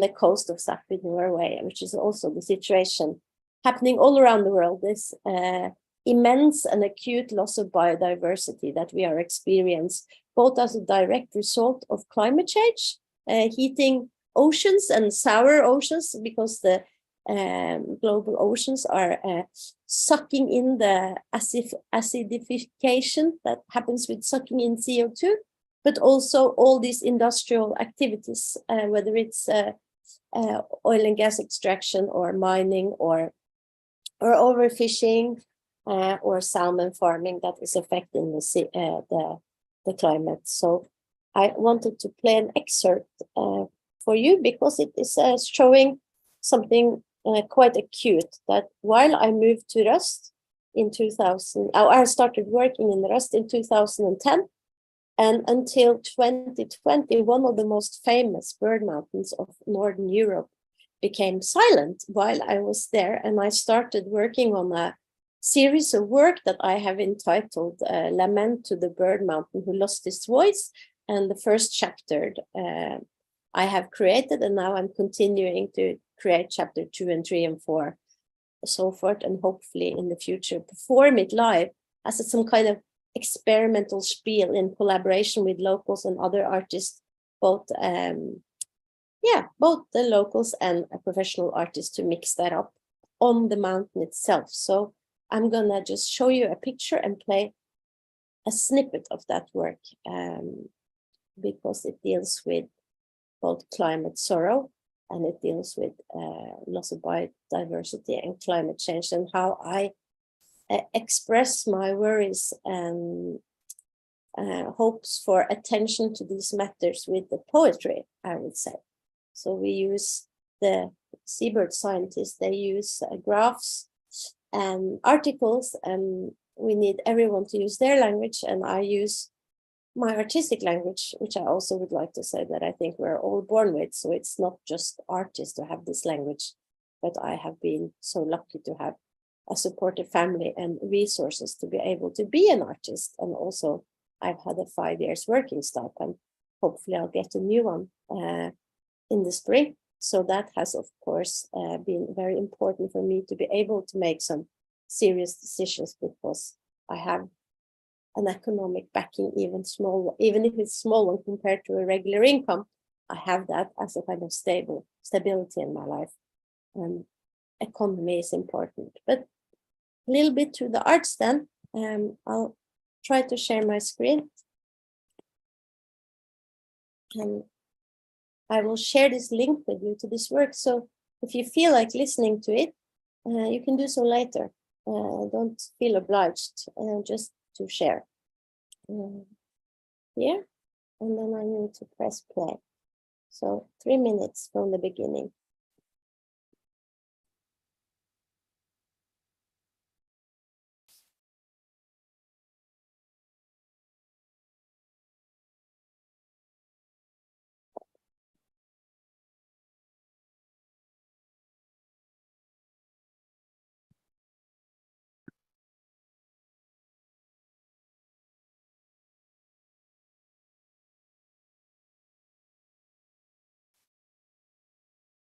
There's no sound, Helene. Is it sound now? Just you, but there's no other sound. I think. Oh, okay. Well, then I will have to be that sound. Okay, well, then we have some technical difficulties. Well, don't worry. Then I haven't done this before. So this is something I need to learn if I'm going to do this digital meetings. Well, you know what? Then I'm going to just stop sharing. And then maybe you just remove your headphones. It could be I'm gonna just talk instead, and I will send you a link because we only have, a few minutes left. Okay. So I'm gonna do the talking, even if I wanted to be a bit artistic here. But I will move to some questions because I asked Jakob if he could maybe send me a few questions that I could answer. And I wanted to start by saying a comment back to what Jakob and Lisbeth was talking a bit about. Why is Norway lagging behind? And I call it Norway Sápmi, which is the reality of the lands here. I think it's really important to understand the Norwegian perspective because we have the oil and gas industry and also salmon farming and other things that have made people very, very rich and still are making people very, very rich in Norway. And also the Norwegian state, which we get our funding from, but also there's a difference between direct sponsorships from oil and gas companies and such, and the state where you can actually affect by voting and trying to change. So I think that the reason why we are lagging behind is these close ties that Norway has to oil and gas industry. And I'm not going to linger on it, but I just want to give a very clear illustration. If we're going to work as an artist with large institutions in Norway, there is an issue because, for instance, the Munch Museum, which is one of the large cultural institutions in Norway, they just renewed their contract with the Japanese oil company called Inpex Idemitsu Norway, which is active, for instance, in the very controversial area in the Barents Sea. And also a big capital is within some of our major institutions like Fredriksen family's connection ties with the National Museum. So the 1% rich and sort of in a way, very unethical oil and gas companies that keep exploiting and extracting these resources when we know they have to stop are very tied in with big cultural institutions. So there is that perspective. And when you have those ties, how to speak to a green transition, So we have artists and activists and nature and youth organizations trying to push these institutions into making what we think would be much more ethical and sustainable relationships, because easily these collaborations are often also called sustainable, which are absolutely a greenwashing strategy. But I wanted to mention that because it's important to understand the Norwegian side of things. I think also the high living standard, maybe not as high as among the artists, but since we are among the countries in the world that has the best funding and also very strong unions, we have much more sort of safety than our colleagues around the world. And I dare to say that we have a long way to go here, but that is not to not ask for the same for everyone on the planet, to say it like that. So I think that's an important perspective. And I think that what I want to talk to is that I have tried to go together with a lot of colleagues. So what I'm talking about here today is also the fact that I don't work alone, that what I'm speaking of now is something I speak a lot with my colleagues. And I've been very lucky to have a network of colleagues in a title we have, which is called Stop Oil Sponsorships of Arts and Culture, which has been very important for me when I've had to confront festivals in Norway and Sápmi that are sponsored by oil and gas or salmon farming or whatever it is, and we can together ask for things or ask for change. So not to do it alone, I think is very important. And also my colleagues in Pluriversal Radio, we keep pushing each other on a positive level to make changes. And I think that what we're doing is much what Lisbeth and Jakob has presented, that we try from a perspective, very sort of, what does my life look like today? Where do I live? How do I work? What kind of resources do I use? And I think that what is very important to me is I call it materialkritik. Material critique is like, what kind of materials do I use in my production? Like, what is this headphones and this computer made from? Try to understand that. And when I understand it, then I can try to change it. One thing is, of course, always to buy secondhand. Second is to, if I do buy something new, I try to figure out the transparency of the product, where it was mine, blah, blah, blah. Can I use a Norwegian supplier? Are there any Norwegian suppliers? These things. And then try to share those experiences and knowledges with colleagues. So we are not having to do all this labor alone and do all these things alone, because it is extremely time consuming. That's why these initiatives are very welcome. And we need now, more than kind of shaming and saying to people what they shouldn't do, we need to inspire each other to do stuff in a positive way. And I still also think that we need to listen, because a lot of people just close their ears, and we need to try to stay open and keep our hearts open, even if it sounds a bit provoking maybe, because it does make a difference how you travel. And talk about travel, I can talk a little bit about how I decided to stop flying, unless I've made myself some principles, and they can be broken if necessary. They're not 100%, and they're not fascistic or something that some people have pointed to. I just have decided that, as I said, asking myself the question, can anyone do this? And if the answer is no, then I really need to look at what I'm doing. So travel, most of the continent of Europe, even leading into Africa, can be accessed via train, bus, car, and all that is still, except if you do sort of like a cruise ship, all that is still better than flying. If you want to really do I think that one of the most important things I can do is stay on the ground and not fly. And I live in the north, I live in Sápmi, and people say, oh, it's so hard to travel green up there. And I do it. So if I can do it and I'm low income, why can't anyone else? So it is about planning and having time, and then having economic and time resources, which is very interconnected, and also being a little bit stubborn.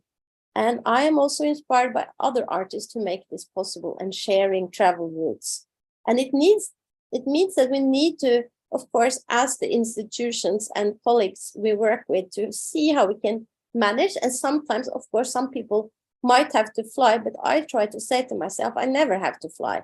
And I have managed to cut my flying. I'm not trying to brag about it, but I'm just saying it is possible. It is not impossible. And I have managed to take my flying down more or less to zero. And I have flown in when it was related to health or a family issue or a critical situation. And if we all stuck to that as like the last thing we do is fly, then we could really impact our CO2 emissions. But these overall big working with institution is of course really super important, because that's where the big cuts can be made. And I think you have gone through a lot of the things that I wanted to go through, so I'll do it fast and then we have time for some questions.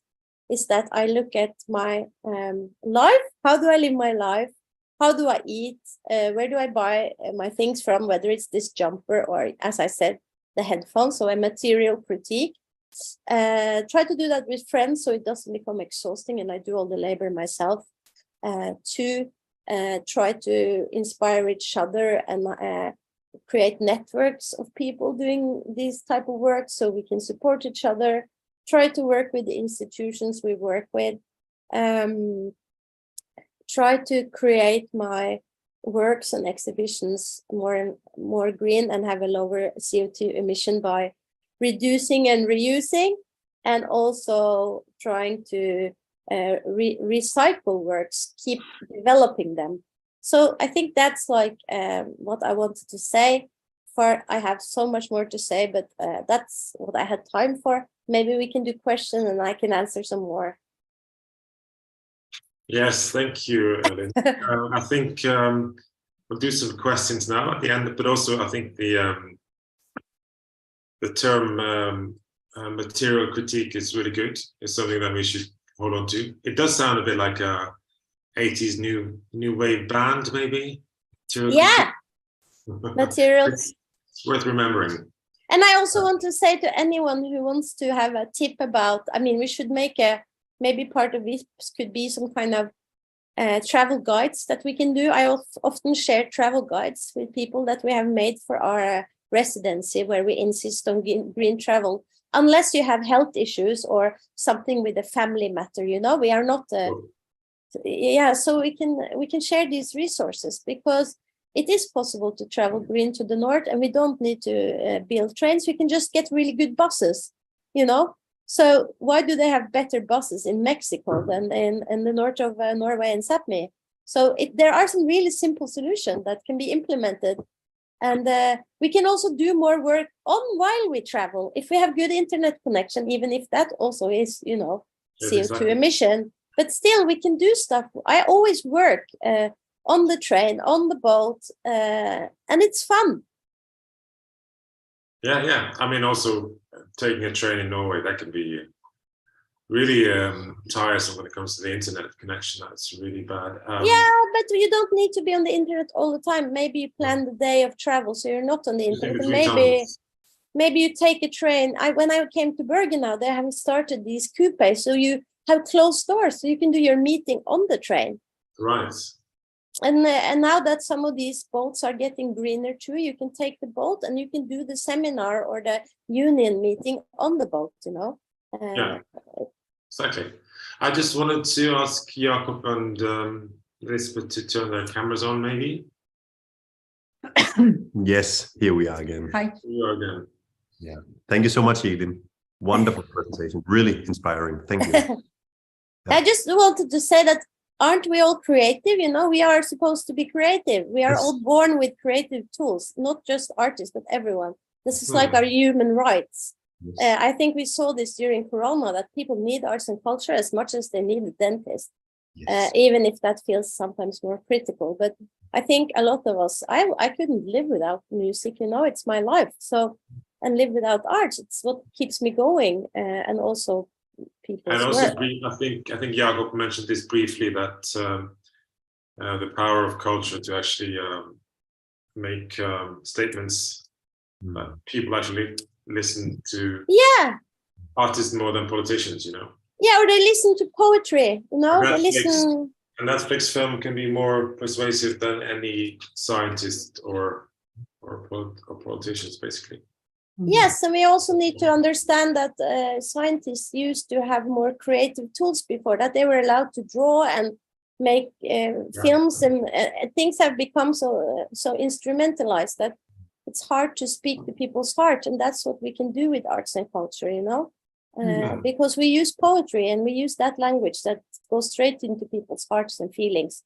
And we need to go there. We need to keep that open for this change to happen. And we need to understand that we need to really get out of this neoliberal individualistic logic, because that is what's killing us. We need to work together. And I think that's why it's so important that we talk. Yeah. Jakob, questions Yeah, exactly. I want to follow up on them. The first question was, isn't the Sustainable Development Goals agenda largely cooperation driven, creating novel ways for capital to continue expanding? Well, there are two ways of approaching this. You could say, yes, it is. And this is sad, but in a way it is true, because there is a tendency for us. Let me put it this way. Whenever you have won a privilege, you will try to not lose it in any which way you can. The best tool there is enlightenment, that we come aware, that we come aware of this fact. So that is also where I can see, Elin, you have a great point of view here, because we need to talk about it. We need to talk about what's going on. So, but with the SDG goals, with the Sustainable Development Goals, you could say that they are cooperation driven. Yeah, they are being instrumentalized to be cooperation driven. They are created from a very good standpoint that you need standards or a way of defining. As you remember, probably I showed you these two slides. First one of the cockpit of a big, large-scale airplane, and then afterwards the cockpit of a car, with very few instruments. In a way, the SDG goals is a way of making something very complex a little bit more simple and approachable. So that's why they are important, because they also work as a language that we can talk about things, so we can break them down into smaller groups of themes that we can work with. So that was the one question. The other question is on the matter of sustainable and circular art production. Are there any resources we can recommend? I am now linking here in the chat so everyone can see. There are, oh wow, I can't see it. Strange. I hope you, oh, it's over and answered now. Beautiful. No, it's not. I'm just going to do it again. So I'm just going to talk you through it, and then I'll post it here in the chat. So there are two great links. One of them is what I talked about earlier, Theatre Green Book. I know you hear the word theatre and think, well, as a visual artist, this has nothing to do with me. Well, it does, because Theatre Green Book is concentrated around sustainable production and sustainable buildings and sustainable operations. Especially the whole tool about sustainable production is very, very useful, because it works in 3 standards and it works very specifically. It's like a roadmap. It's like well, you could say sustainability for dummies, meaning that you could almost blind and deaf go into this tool and it will tell you at what point you need to take any action, what decision you have to make at one point. And this really focuses on clear standards on reducing and reusing materials. So it's a very tangible approach to creating sustainable art production. The other link I will post is what we call the material pyramid, which is like, I don't know if you have that in Norway, but in Denmark we have had up through the 80s and 90s, we've had the food pyramid saying which food is good and what should you eat less of. So in Denmark, we have the material pyramid saying what kind of materials can you use a lot of and what should you avoid. That's a very approachable, again, a tool to look at what should I avoid, what should I not use in my production. And if you look at it, very much of it is common sense, that glass, for example, takes a lot of energy to make less than wood. But of course, you can dive deeper and deeper into this and also look at how toxic is a product. But I would say there's no quick fix on materials. Actually, you just have to be curious and get as much as possible knowledge about a material and then share it with others. And also, I think one of the most important things is to add more time in the communication and more time in developing things, because we live in such a rush time where everything is speeding up. And actually, I think this is pointing out the a very important thing, because I can see it when I produce theater, when we are very close to the premiere and there is a thing that we have not, we take very fast decisions, and often they are very bad for the environment. It's very often like this. Exactly. So it can be important to, when you talk with the museum, and you need more meetings, and you need to integrate this to all the agendas that you have. Yeah.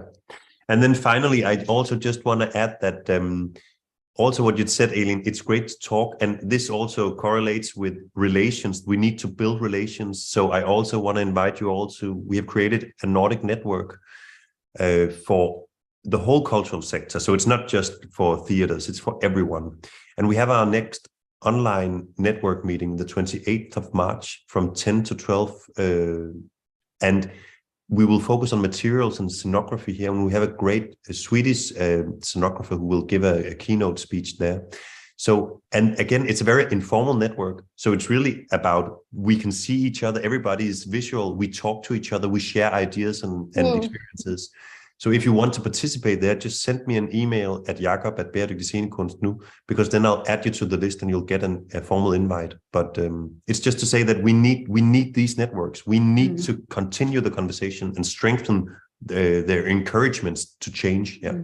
Yes, it can. Yeah. No, I just want to say that. Yeah, it can be as simple as, like, for my previous production, how to avoid using cotton. You know, can I use linen? And if so, I need more funding. But then how can I get the Arts Council to understand that? So we really need help from the bigger institutions to I know that the Arts Council tried for a little bit to sort of do this, but then I think they're very afraid of putting any limits to people, like the freedom of speech will be like. But I think that we need to understand that there is no freedom of speech if we don't do this basic shit, you know. It is like, it's like super, that needs to come first. Yeah. And then we can do all this other stuff. But you know what, Elin, and everybody else watching, the best argument when you hear, well, we don't want to make any rules because art and is free and the freedom of speech is there. You just have to answer this. Well, art is free and we have the freedom of speech, yes, but that doesn't mean we cannot be responsible. Exactly. We have to be responsible. And that's one last thing I also want to say, is that one of the best tools here is to learn yourself to ask the difficult questions, because this is where change starts. It is when you actually ask your supplier of materials, do you have some kind of certification for this wood or this paint? And they go like, we don't know. Well, could you please look for it? Or if you ask the venue you come to, where do you invest your money? Is that in Equinor, or is that in something more green? So it's really about asking the difficult questions. And we can always encourage each other to do this, because it's not funny to ask the difficult questions, but it will create change.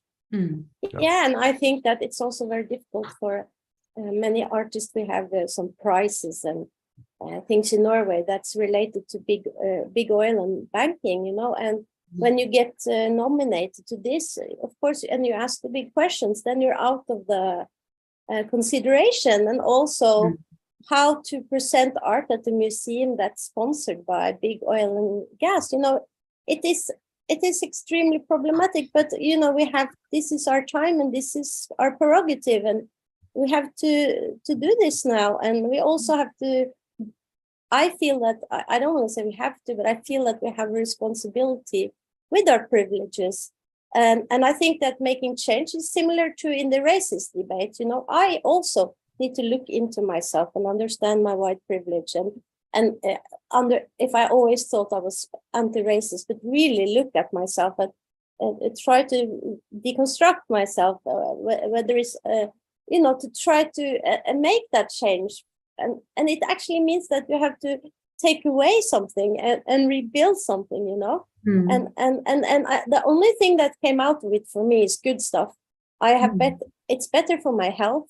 It's better for my relations to my family when I'm more, you know, not traveling around all the time, or it's better for the local environment. It's better for my relation to the local environment because I'm more there. I see it over time. Yeah, there's just good benefits. And I love traveling on the ground and feeling the land underneath me and meeting the landscape over and over again. And you start to really relate to the landscape as you meet it over again. So I think that's the most beautiful thing of traveling on the ground, as green as possible, as I usually say. Always trying is good enough also. And that it becomes a friend in a different way than when you fly over it. And also you relate, and you can also understand political situations by traveling like that. So I think that really inspires my art to travel like that. Yeah. It's inspiring, and it makes me think of that when indigenous people they planned the future, they planned for 7 generations. The way they developed their society, Yes. they thought of 7 generations, and I was thinking of this 7 generations. Maybe I could think 3 or 4 generations back and forth, but 7, it was like, okay. And I was thinking, is it because I have a dystopian view of the world, or is it because you're so ecocentric? And no, it's just because the Western world over the past 1,000 years has been informed by a patriarchal, imperialist and colonial politics.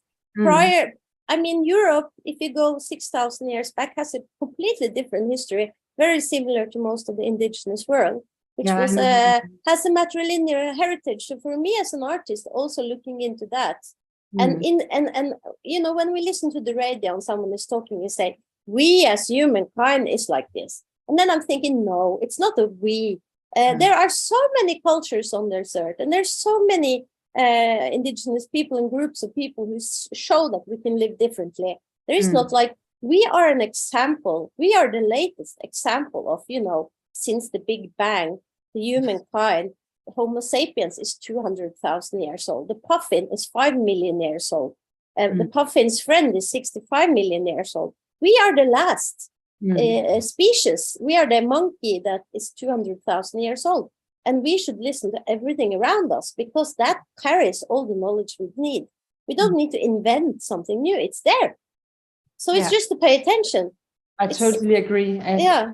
How can we get connected to the nature again and be more equal? And and understand that 7 generations is 150 years, and that's a really good 150 to 200 years. I think that's a beautiful perspective, and also thinking how, for me, what helps me when I get down, and that can happen several times in a day, I start to think of, restoration, we can restore.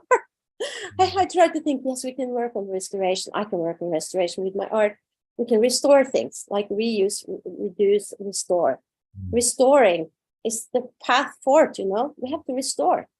And nature is very, very capable of restoring it. And if we help, it's gonna work. You need to put on your sound, Aslak. Yes, thank you. There's no more questions here. I will put the links that you've put in the chat and the Q&A. I will put them on the on our website as well, Jakob. Yeah, great. And I don't know if you want to, but if feel free to share our presentations in any format you want to. We can send them afterwards so people can read them. Yeah. I can put it on visp.no on the original text, basically. Yeah. We'll publish this information. There's no questions at the moment. There's one more, maybe. Can I say one more thing after the question? I just want to read something from yes. Q&A. It's not a question. Okay, now Siri is going to say something. I have to turn this off. It is so important we come together. Be quiet, Siri. It's so important we come together as artists and creatives in following these earth ethics to create change in organizations and the system. Example, if several artists refuse to receive an award or attend a festival connected to oil, gas, etc., it creates a bigger pressure to change this. So Cyril in the comments. Beautiful. Also, maybe we should make sure that museum directors and artistic leaders actually live in the cities where they are supposed to work. Yeah. Exactly. Yeah. And that's Exactly. also a great idea. Yeah. And I Just wanted one- to Yeah. say something on the point of, like, for instance, when we organize ourselves in this cultural initiatives against fossil fuels, we never shame the individual artist. We put the responsibility on the companies and on the institutions, and we say that they have to be transparent and not make it difficult to the artists to work with them, because now they are making it difficult to work with them because they make these decisions. So it's not about shaming your colleagues. It's about saying that you can say no to it, but we need to do it together, because being alone is very difficult and you might not afford to lose that economic. So it's very hard to say no. So it's, you need to have a backing to say no, actually. Yeah, Mhm. good point. But I think we'll just gonna say thank you to Ellen, Jakob, and Lisbeth today. This is, of course, not a discussion that is ending. This is a continuous debate, and it maybe we'll arrange something similar in the autumn, perhaps with this follow-up. But thank you yet again for brilliant presentations and thoughts and ideas. This recording will also be available on our YouTube channel, so please subscribe to us there. And if you are Norwegian or living in Norway, working in the Norwegian arts scene, please join up at Visp. It's totally free. It takes you about 1 minute and 23 seconds to sign up, so please do that. I thank you yet again from Denmark, and I want to Thank say you look, for but it's inviting us. not again in the background, Nelly. But thank you all, and thank you to all the participants who watched and asked questions. And keep thinking green, everyone. Thank you. Bye. Bye. See you.